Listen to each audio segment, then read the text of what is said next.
Hey, Bret, how's it going? It's going great. How are you doing today? Doing good. Doing real good. I'm Bret Starr. I'm the founder and CEO of the Starr Conspiracy. This is Lance. I'm the Vice President of Market Insights at the Starr Conspiracy. I was trying to create that space for you.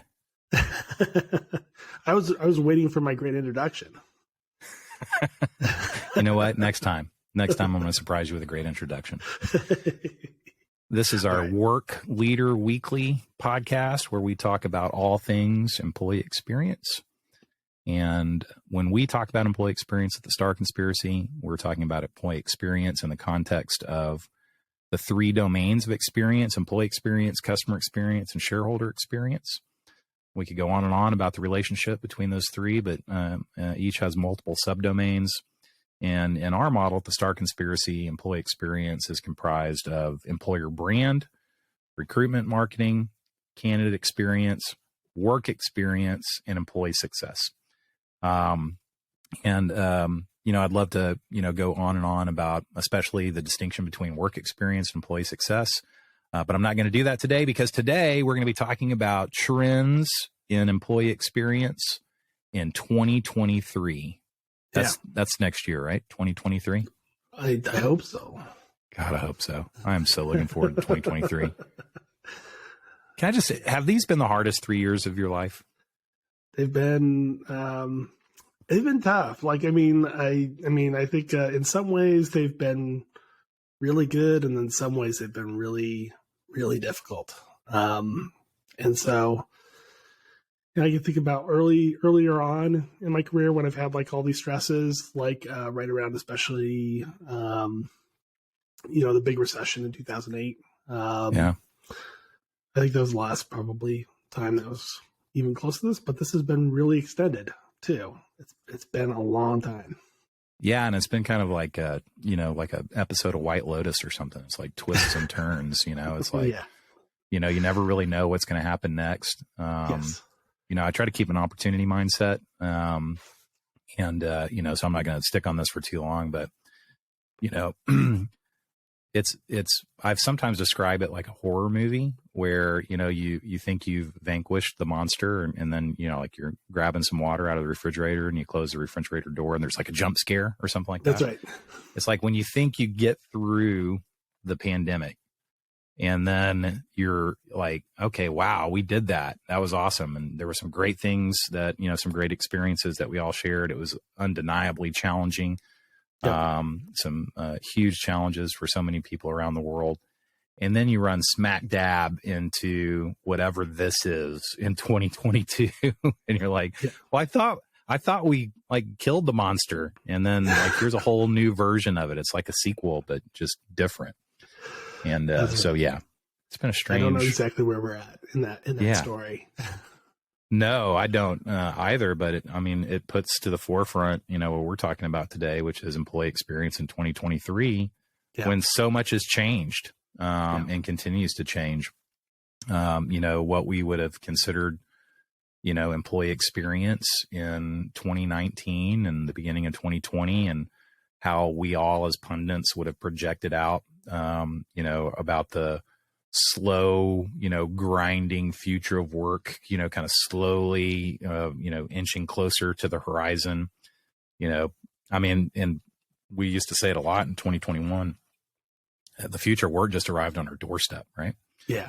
And it accelerated a lot of things. It set back a lot of things. What are people thinking about? Let's go through, our model and think about 2023. What are some of the trends that you see in employee experience? And let's start with employer brand. Go.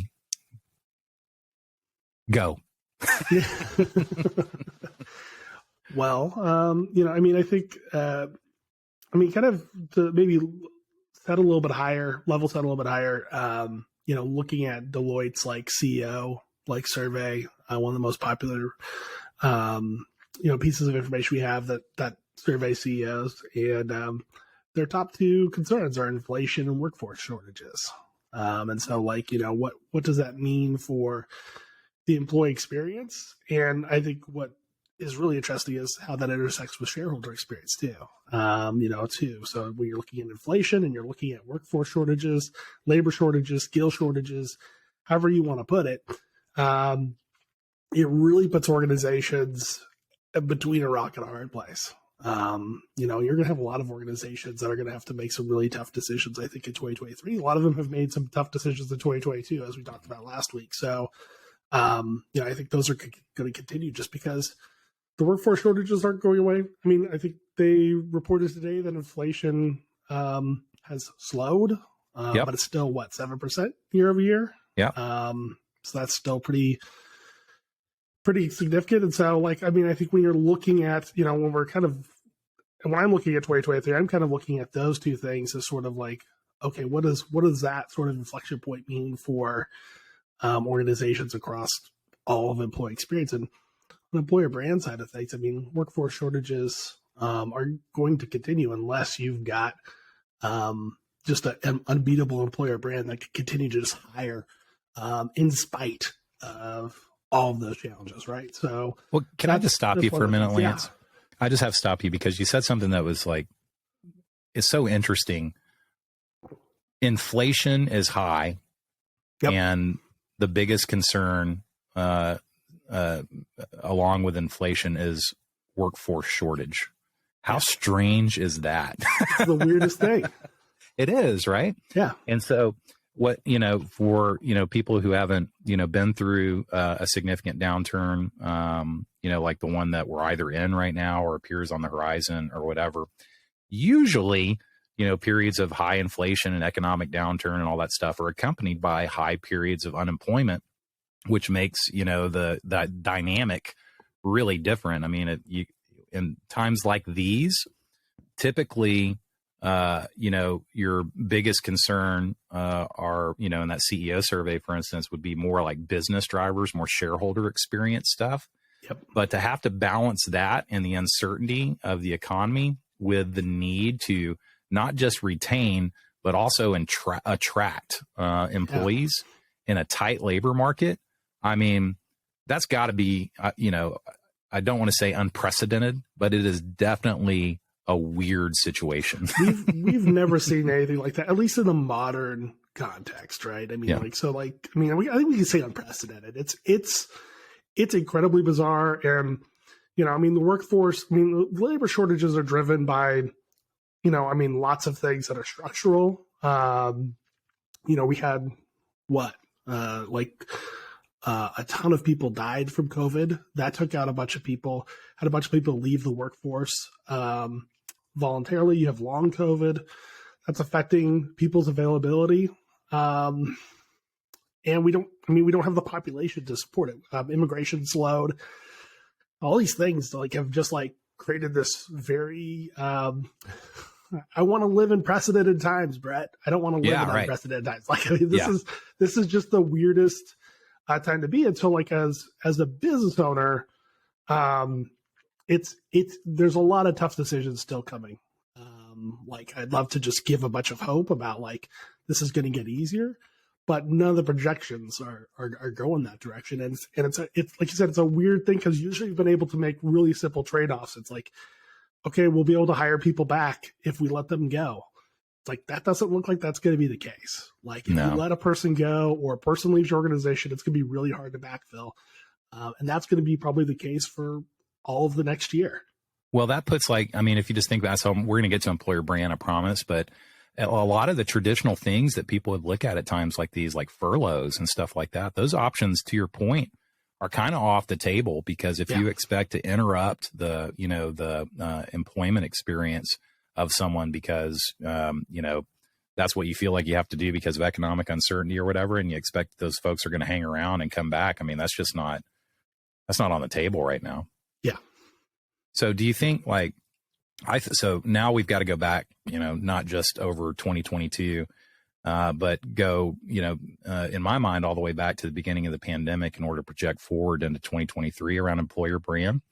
Yeah. How much damage do you think has been done to organizations' employer brands? I know it's not everyone, but it seems to me over the last 3 years, especially for larger organizations, because those are the ones that we see.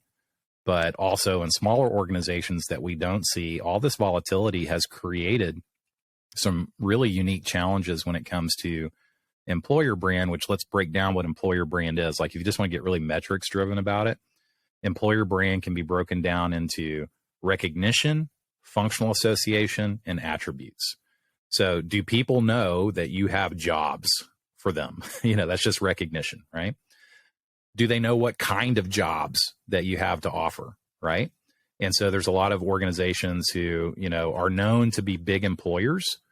They have recognition, but they, folks don't know. Like I think about Sodexo comes to mind, for instance. Sodexo is a huge company. A lot of people think about Sodexo as like a facilities management company. They run the cafeterias and, colleges or airports or your company.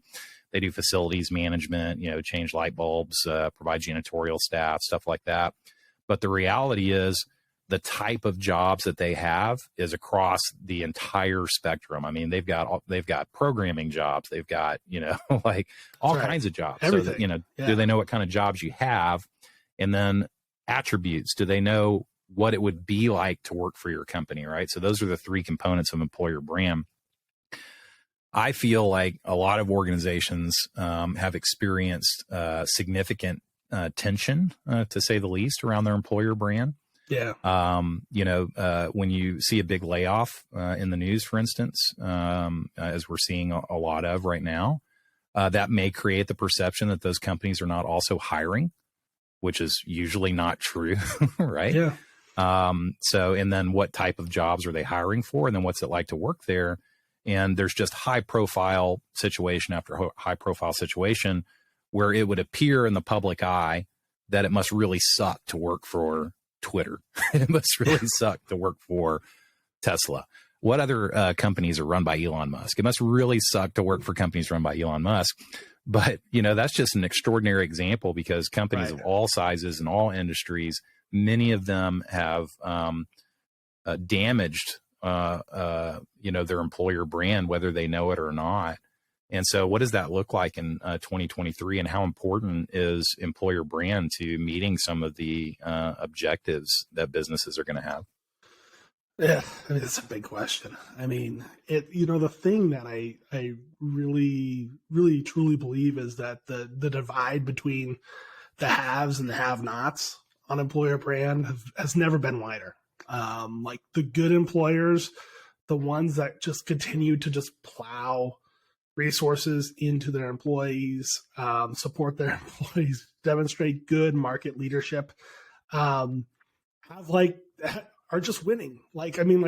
Charlie Sheen-esque, absurd sort of levels of winning where, like a company like Costco, which isn't in a great, industry for the pandemic, continues to be an employer of choice, continues to have their choice of any retail employee that they want to have, they can have as part of their organization. Mm-hmm.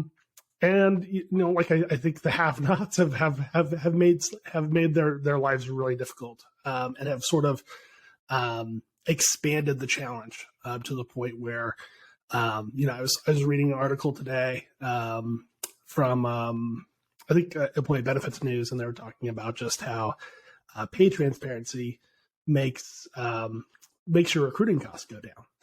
It's that's why you see a lot of signs at McDonald's, why you see a lot of signs at Walmart about pay and how much you can make there, because they're trying to sort of bridge the attribute gap that they have. And I think that's where a lot of organizations have suffered. So I think, you're right. I mean, I think there's some organizations that are like, hey, yes, we've laid some people off, but we're still hiring for these roles. These are the types of folks that we're looking for. Here's the skills that we need to continue to move forward. These are strong jobs. We're still a strong organization. So I think there's some of that challenge there too. But on the other side of things, I mean, I think the attribute challenge has just been absolutely brutal. And I mean, like I said, I mean, if you're looking ahead into 2023, you're going to start to see that comp will be helpful. Pay transparency will be helpful, but because of inflation, because of those workforce shortages, you're You're going to have to start bridging the gap with attributes. And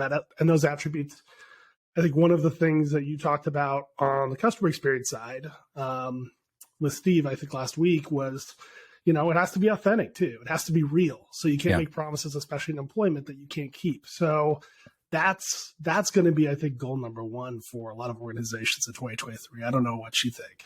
Oh, no, I totally agree. And I think, you kind of have to break it down a little bit and say, well, how do you work on your employer brand, right? Yeah. I think everyone has work to do on their employer brand. I think that a lot of people don't have a holistic view of how employer brand fits in with recruitment marketing and the candidate experience and the work experience and employee success, nor do they have a holistic view around the relationship between the employee experience and the customer experience and shareholder experience. So use Costco as an example. Not only, is Costco winning from an EX perspective, but they're also winning from a customer experience perspective and a shareholder experience perspective. And so you see a really strong vision that goes across all three of those experience domains and is executed very well. And so when we talk about employer brand, what are we talking about? There's a famous quote by David Ogilvy that says, brand is what people say about you when you're not in the room. And we have a little bit more, kind of metrics driven view of how you can define your brand, which is, based on recognition and functional association and attributes. But what do you do to build recognition? What do you do to build functional association? What do you do to build attributes? And how do you connect that with the rest of the stuff in your employee experience and across those other domains? And the first thing is you have to know what your employer brand is. So just like in customer experience, and this is probably not news to, a lot of people leaders, but just like in customer experience, you have a unique value proposition. You have a brand position. You stand for something. And the same is true for employer brand. There are like infrastructure elements that are necessary before you just go out and start like advertising, for instance, which we'll kind of get to that in a second. But you have to have an employer value proposition, and you have to understand, what kind of experience you want to create. And I say that very intentionally because a lot of people say, well, what kind of experience do you want to promote and advertise? And the reality is you need to be thinking about what experience you want to create. And discover, the great things about your employee experience and, work on the things that aren't so great and create a vision for, where you'd like to be. And that ends up forming, the kind of basis of your employer value proposition, your employer brand, et cetera. So there's a lot of, infrastructure work that has to go on, just like there would be in CX. And I think you also, benefit from understanding, like in a perfect world, if we could just work with every, client the way we want to work with every client, we wouldn't just be focused on EX and we wouldn't just be focused on CX or SX. We would create a higher level experience vision, and that experience vision would be applied to EX, CX, and SX, because when all those experience domains are working together, that's when you get the best result. But after you've created that infrastructure, that's important to as one of my professors in college used to say, F the ineffable. It's like you have to have words for describing what sometimes are very difficult things to kind of wrap language around what's unique about working inside an organization. Then really employer brand is an advertising function after that. And, I think that, people often confuse recruitment marketing for employer brand advertising. Yeah. And the two are very different, right? Like recruitment marketing is a very call to action, process. It's a very here are the jobs that we have. Let's get some candidates in, et cetera, et cetera. And, we'll talk about recruitment marketing, but the way you, drive recognition and the way you drive functional association and, cement what your brand attributes are in the market is part of it. Part of it is advertising, whether that's advertising in your local market or whether that's advertising nationally or globally, like some of the larger brands do.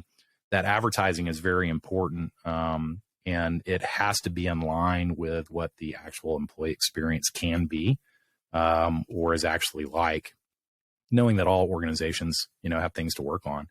And so, I think it's time for many companies who have never done this before to put a stake in the ground and to do the hard work of defining what their employer value proposition is and what their employer brand stands for and what they want their employee experience to be like, to do that work and capture it. And then for many organizations, I think it's, probably going to be their first time to experiment with advertising in the context of employer brand. And I think that work is incredibly important. It's just like when you hire Pete Davidson to come out and apologize for Taco Bell's breakfast. Like advertising works, right? So if you have, a lot of people, and then I'll shut up, but a lot of people believe that their employer brand is their Glassdoor score. And they, that's the metric that they have on their scorecard. It's like, here's our Glassdoor score. And that is not your employer brand by any stretch of the imagination. And so I think that, lots of people need to work on their employer brand, but not probably in the ways that they think they do. They need to get serious about it the way that, customer experience folks have been serious about it for a long time in terms of nailing down what your message platform is, connecting it to reality, and then engaging in some, dare I say traditional, which is not to imply not innovative, but traditional advertising motions in order to take control of recognition and functional association and attributes. I think it's just, there's a lot more people who need to be thinking about that than ever before. Because I think opinions about what it's like to work for this company or that are more polarized and sharper after the last 3 years than they've ever been. Yeah, for sure. I think that's a perfect segue to, I think, recruitment marketing, because I think when you look at those factors and you look at some of the changes, probably the biggest change on the recruitment marketing side of things is, Indeed shifted model, from pay-per-click to pay-per-application. It's like, marketing going from pay-per-click to pay-per-lead. It puts, I think, organizations think, a lot of organizations haven't been, necessarily out there, heavily advertising, but I think they're going to have to in 2023. And so if you're looking at recruitment marketing, one of the things that I think we see on the customer experience side that we can definitely apply to the EX side is brand becomes more important with a pay-per-lead or a pay-per-applicant factor than it does on pay-per-click. So you've got higher stakes. You've got more about you want to get the right fit into the funnel in order to make the most of that spend. And so when you're looking at that sort of major change, obviously Indeed is one thing, but it is a big thing. And it's definitely something that has changed the way that organizations are sort of marketing their jobs out there in the world. I think that connection, all of these things are connected to one another. That's part of our expansive employee experience model, is that there's connections there. But, as we look at recruitment marketing in 2023, that's one connection point where I think, boy, you better get this figured out, because you're just going to be spending, lots of money on bad advertising. Yeah. Just for your jobs that you need to get filled, right? Well, let's drill down into that a little bit. Yeah. That's one reason why pay transparency is important, right? Because if you're paying, for every application, you want to make sure that those applications are people who come in with an understanding of, whether it fits what they're looking for, from an employment perspective, from a compensation and benefits perspective, whatever. Right. Yep. And so, that's going to push. It cannot be understated how many changes that change that Indeed made is going to push throughout the industry. Yeah. But to go back to, the point that you made about the relationship between employer brand and recruitment marketing, we've seen this time and time and time again. I want everyone to listen to this really closely because this is super important. If we take two companies who are in the same industry, offering the exact same job with the exact same benefits and the exact same compensation, and one of them has high brand recognition and they have high functional association for the types of jobs that they offer, and they have a strong sense of what their attributes are for what it's like to work there. And the other one may be just as great. It may even be better, but there's low recognition for the fact that they're an employer in whatever market they're trying to hire in. And there's low functional association for the type of jobs they offer, and there's low uptake in attributes. We can run the exact same recruitment marketing campaigns for both of those companies at the same funding level, and one will outperform the other by like literally an order of magnitude, because recruitment marketing thrives on a strong employer brand and all the motions that we talked about in that brand. And so if you're running your recruitment marketing, campaigns, and you're disappointed in the volume of applications that you're receiving, or you're disappointed or the cost or the quality, or, whatever, this is why a holistic view is so important, because the problem is probably not in recruitment marketing. You could be running the same game plan that your much more successful competitor is running. It's probably employer brand and the lack of investment in employer brand. Yeah. We see that time and time again, because, I think we've got a small industry, and, people move from job to job and they bring their playbook with them, and they find out like really quickly, oh, this playbook isn't running the same here as it was at my other organization. Well, you went from Google to Oracle. That's a different type of organization, So it should be no surprise that those are going to perform differently as well. When you get down to recruitment marketing, I think lots of people do just sort of skip step one, which is, looking at sort of the employer brand, getting a good assessment, getting a good feel for it, going beyond the Glassdoor score, to figure that sort of stuff out. Yeah, it's a great opportunity to talk about defining moments as well, right? Because you create a defining moment when you break the script. And so there's a script for recruitment marketing. Just put yourself in, like a job seeker's, whether active or passive candidate, right? The script is, you see a listing for a job opening in an organization. You click on it. You fill out some form of an application. You wait around to see if anyone's going to call you back, and then, you get into the candidate experience from there. And and that's the way everybody does it. They post their jobs on job boards. They, try to, create good employee referral programs. There's like a set of tactics that people use for recruitment marketing, but they're all following, the script. And if you want to create a defining moment that actually, connects with people, and increases your success across the board, then you really want to create a defining moment. It is not a defining moment to write a job description. We need a job description. Everybody gets that, right? Yeah. Job description feeds a lot of systems. It feeds a lot of processes. It's super important for, a whole bunch of stuff that happens once the work experience kicks in and employee success kicks in. A job description is not good marketing. No, it's not a marketing tool at all. No, in my opinion. It helps you understand what the job is. It's great for legal. It's great for HR. Great for learning and development, folks. It's not good for marketing. No, but isn't most of the time that isn't that the marketing copy? Yeah. That's crazy. So you have people, and I don't want to go off on a tangent here, but this is also why people screw up their job descriptions that are really helpful for those people, because they're also trying to use it as a marketing tool instead of just, they're two separate things. Just separate the two. Separate the two. Yeah. Well, it's like, hey, here's a job description. Okay. Yeah. There we go. If I'm selling a software product, it's very important to know what the features and benefits of that software product are. Absolutely important. Is making a big list of features and benefits good marketing or good, branding? No, no. You want to connect with people, based on attitudes, behaviors, and beliefs, and you want to drive connection, and you want to drive engagement, and you want to, create aspirational, kind of, copy and creative and, stuff like that.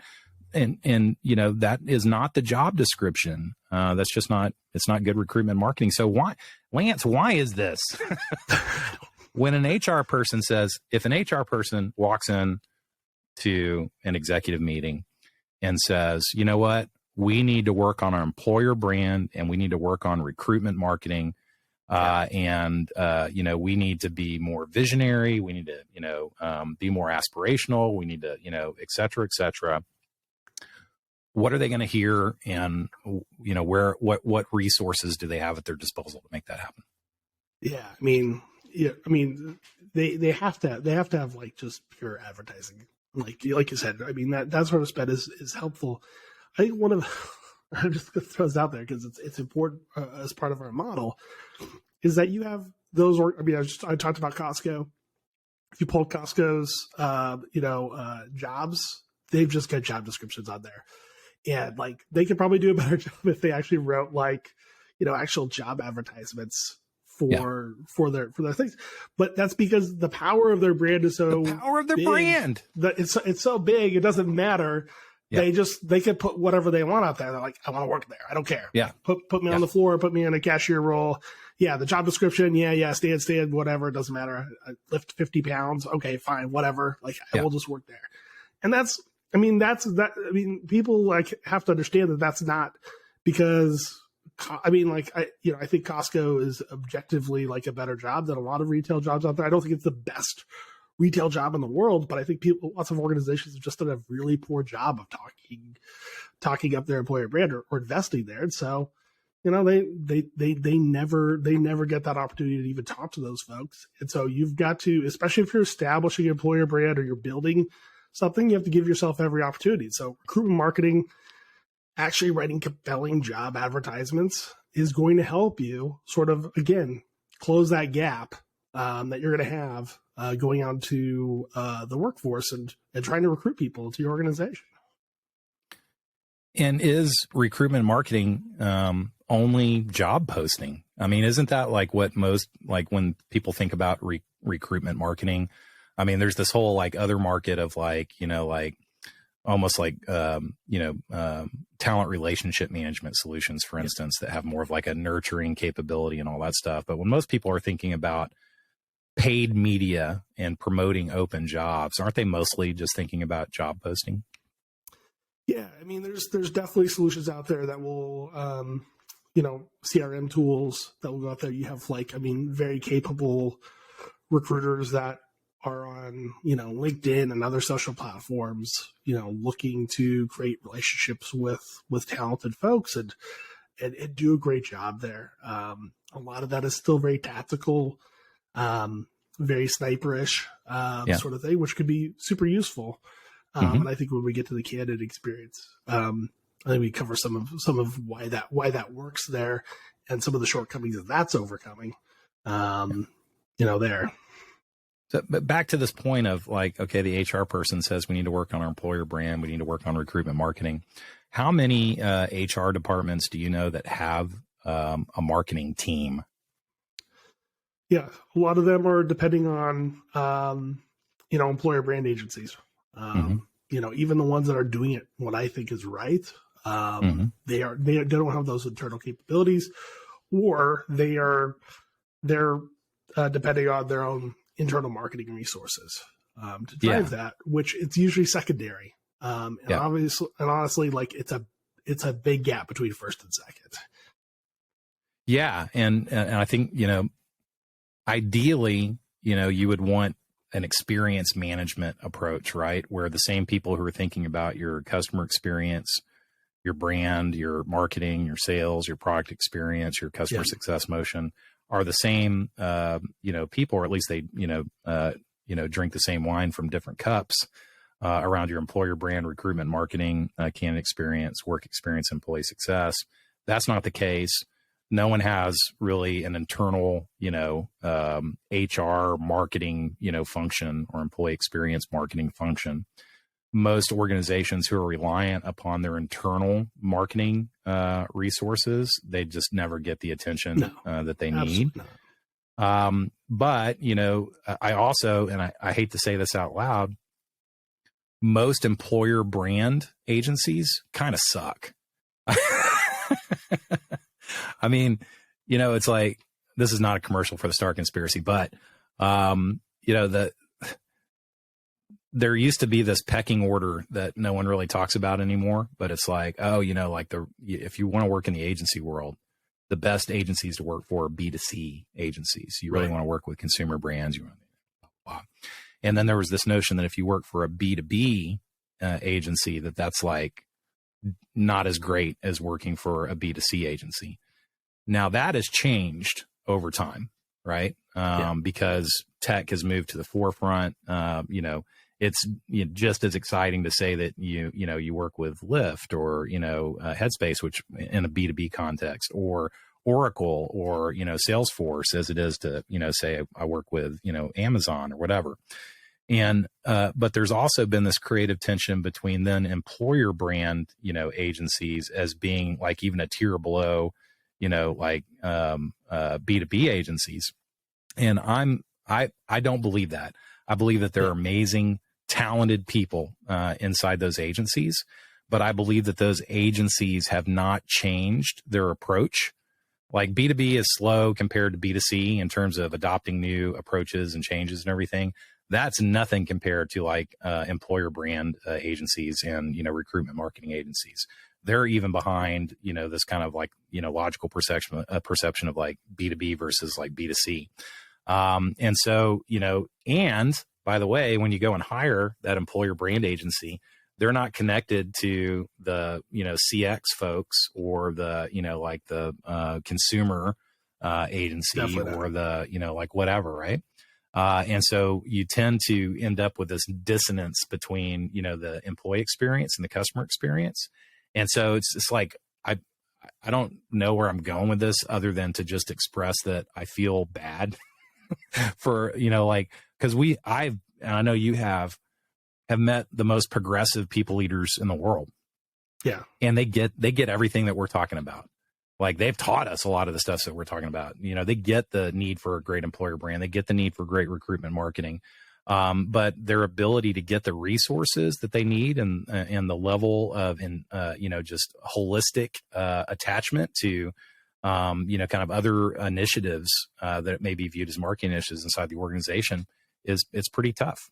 It's pretty tough. I mean, it's there's a lot of chicken and egg, investment challenges there too. I mean, like to be honest, I think, employment agencies, employer brand agencies have suffered that same thing. They have not, you're right. They haven't advanced, and a lot of them haven't had the opportunity to take on the types of transformative projects that I think they deserve to have, because it's hard to tell that story because, we haven't seen a lot of examples of organizations spending the types of resources they need to on this. I think that will change. I think that is changing a little bit. I think you'll start to see some separation there. But I mean, yeah, you're right. I mean, they're also like, it's also slow. Like you ask them to build a website and I've heard nightmares about, building out career websites from, employer brand agencies, just like we've heard it from, B2B and B2C organizations too. So like, I hate to assign it to that, but I mean, there are challenges there, absolutely, for sure. And I think a lot of it has to do with just the fact that I don't think there's been a lot of great storytelling there and lots of great connections. One of the great things that I think happened in 2021 through 2022 is just like seeing more connection between CX and EX. I think starts to change the math on that investment a lot more. Well, and, going back to a point that you made earlier about Indeed changing their model, to a pay per applicant model, just to peek behind the curtain in the agency world for a moment, a lot of employer brand agencies were largely conceived and driven by the commission that they earn on job postings. And so, not all, because there are just like some pure employer brand agencies who tend to focus more on, the strategic work, the creation of the employer, value proposition, effective, advertising strategies, et cetera. But the vast majority of agencies that are attached to employee experience, especially in, recruitment marketing, really derive historically most of their revenue from commissions on job posting. And so you look at the change that Indeed just made, that's going to ripple through, the agency world. Just like every other, agency context, in order for those guys to survive, they're going to have to bring more strategy and more value to the table. And I hope that, you know, creates this opportunity to, you know, just kind of drive more innovation into the way that, you know, agencies are able to support, you know, different companies in their execution of great employer branding and recruitment marketing. And, you know, I don't think that we're going to be able to get to, you know, work experience or employee success, but we talked about employer branding. We talked about recruitment marketing. And, you know, what about candidate experience in 2023? I mean, I just had a former colleague who went through the recruitment process, successfully got a job, but like, you know, we still have, especially for, you know, people further along in their careers, we still have very much a candidate black hole. You know, it's still as bad out there, especially, like I said, especially for people with specialized experience. It is harder for even the smartest ATSs in the world to sort of figure out how to like stack and rank those folks. So you have lots of folks that are, you know, submitting applications and, you know, not getting any word. This person was lucky enough to have a great network that they worked it hard and they got a job that way. But they also, you know, they also did the thing that we tell everybody to do on the candidate side, which is like, hey, you got to keep applying for jobs. Like you still got to do that. And so like, you know, when we're looking at, you know, shortages of labor and that sort of thing, those sorts of mistakes can't be happening, especially when you're looking at the most skilled positions in your organization. You can't afford to have a applicant tracking system that just like leaves those people on red, basically. You know, I mean, they submit their application, they don't hear anything back until they see, oh, the job's closed. All right. So I'm not going to talk to those people. You know, and, you know, people absolutely cannot afford to tailor their resume to every damn, you know, job they're applying to either. Otherwise, you know, I mean, so like, you know, you've got to figure this part out. 2023 is going to be a tough road to go anyways, I think, from a recruitment standpoint. But like, I mean, it's amazing to me that it's almost 2023. We're still talking about people that when I look at their experience and I look at the job they're applying for, they're like, why didn't I get a call back for this? I'm like, I don't know.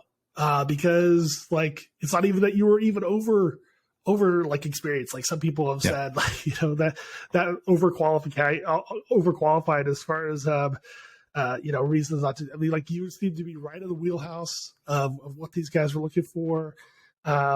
Your resume looks right on. You submitted a cover letter that explained it, that, you know, did all the right things, and to not even get any contact back. It's just, it's hard to believe that we're at this point, but, it's a defining moment. Tough one. Yeah. It's a defining moment. If you don't hear back from a company about a position that you really wanted and felt very qualified for, and you don't even hear back, it becomes a defining moment that colors your entire perception about that company in the EX context and in the CX context, right? Yeah. And so, like, we get it. On this side of the desk, if you're working as a people leader, if you're working in HR, a work leader, we get it. Like the volume, the systems, all that stuff, like it's in our minds impossible to get to everyone. But I would offer this. I would offer these two comments. Number one is the candidate doesn't know and doesn't care. Like they don't even have the context for understanding that they are in a database with hundreds of thousands, if not millions of, you know, people, and that, you know, the right, you know, buttons and switches and lights didn't go off and they didn't like, you know, go through tunnel A instead of tunnel B. They don't know any of that. All they know is that they felt like this was the job that they were going to nail. And they just never heard back from anybody. The second thing I would say is you can't in one breath say that talent acquisition, people, etc., are the most important business initiative we have, and at the same time allow a situation like this to exist. Yeah. Because chances are all the people that you need are the ones you never got back to. Like there's some in that, pile of folks that you just never even connected with because your systems weren't set up the right way, or you didn't have the right internal process, or you were just overwhelmed, with the number of applicants or whatever. Chances are, as we used to say back in the day, the next Michael Dell was in there somewhere, right? The next, whatever was in there. And I think, candidate experience is actually probably, in my opinion, so, setting employer brand and recruitment marketing aside, incredibly important for creating the opportunity to get people into the candidate experience. But if you're looking at unwinding, something that is really broken in terms of EX, I think candidate experience is probably the toughest nut to crack, to mix a bunch of metaphors there. Yeah, it is really tough. And it's really hard to, I think, sell, especially when times are good. When times are good for recruiters, it's usually times are like, not bad, but like, they're better for like recruiters because they're getting lots of applications. They have their choice of candidates. That's good for talent acquisition. It's not great for candidates. And so having TA leaders imagine a scenario where they're not getting hundreds of applications for every job that they put out there. They're maybe getting tens of applications, and maybe a handful of them are actually qualified. And guess what? You just paid out the nose for those because you've got a new model for advertising now. That's why candidate experience becomes really important, right? And so it's hard to sell sort of this imaginary future until it actually happens, and then you're way behind on making those changes, because making those changes right now it's going to be super disruptive, and you're not going to have a lot of the resources that you need, which I believe are going to be talent acquisition professionals to actually deal with these challenges. So I don't believe it's a technology problem per se, although obviously technology is not contributing to the solution in a lot of cases. But this is something where, like, at the first sense of trouble, like in 2020, like whenever the pandemic hit, you just like let go of all your recruiters. You're like, we won't need you for a while. It's like, and everybody May and June, they're like, oh shit, yeah, we do. We actually need you back. All these guys were, back on the market again. So, I think that's going to be one of those, when I'm looking at 2023, seeing organizations, I think manage that particular challenge. It's going to be really tough. So like, if you've got a good handle on your employer brand and recruitment marketing, but you feel like candidate experience is one of those things you can improve, I think it's going to be tough to do that in 2023, honestly, because there's just lots of baggage. There's lots of things you need to do that require manpower that you can't hire right now. Yeah, well, I've got one piece of advice for 2023 around candidate experience. Yeah, because I do think, like, I get your point about people. There is, I think, as well, a systems component. Absolutely. Which is, for me, it's always about technological determinism, and the product that you implement ends up having an impact on the way you do things and what your culture becomes. And I think there are a lot of systems out there that are wired based on this like funnel based, gauntlet based, kind of model. And I would just encourage everyone in 2023, put it on your strategic list, go through the process of mapping the experience from an employee's perspective, their exposure to your brand, their exposure to your recruitment marketing, the steps that they go through in recruitment marketing, and the candidate experience, and not just for people who are flowing all the way through to interviews and offers or not offers or whatever, but look at all the off ramps and look at the experience that people are having there, and just gain greater insight into the number of people that you're impacting and the types of defining moments and experiences that you're creating for them. Because I really believe that most organizations are really focused on the experience that they're creating for people who get all the way from, through brand, through recruitment marketing, through the candidate experience. And they're not focused on the people who never get called back, or, find this off ramp or the next off ramp. And that number is staggeringly large compared to the small group of people that actually get all the way through the candidate experience. So that would be my advice for 2023, is just go through the process of mapping the experience for everyone, and then take a moment to say, oh shit. Like, people who get a job love us, but the other 99% of the people who are, flowing through this experience are, hearing crickets, or, just having a really, terrible experience. And I would offer as a suggestion that has a long-term impact on your employer brand, your future recruitment marketing effectiveness, and your ability to establish trust in the candidate experience, just based on, the sentiment that's created by the vast majority of people who don't advance very far through candidate experience. Yeah, I think that's exactly right. And I think, it's a great point to not just talk to folks that have made it through your candidates, people who have actually successfully made it, but to talk to those folks that have also fallen out of those processes. And so, the Candidate Experience Awards does that as part of their research. There's obviously other ways to get that information as well. Partnering with a research company, doing that sort of work, doing it yourself is sometimes possible, but you're not always going to get the best information from that, especially if you're doing anything qualitative. But yeah, I think probably a great place to end it. And, I think looking ahead to, I know we're going to be getting together next year, maybe early next year, we can talk about work experience and employee success, because I think that's another ball to unwind.